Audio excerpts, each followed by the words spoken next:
plus 2 equal to 4. 4 plus 4 equal to 8. 8 plus 8 equal to 16. Answer cut. நான் வெறும் பாகுபலி கணனம் தான் எழுதிட்டு இருக்கேன். சரி பேப்பர் அது கொடு. இது வெறும் கடனாண்டா இருக்கு. இது எதுமே இல்ல.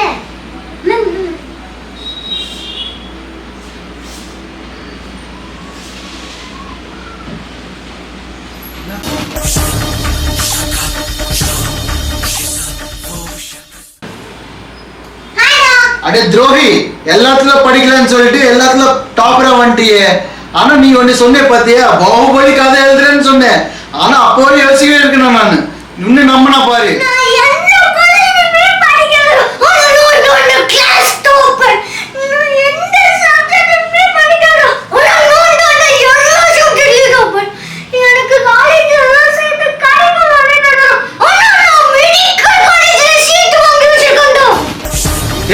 She's a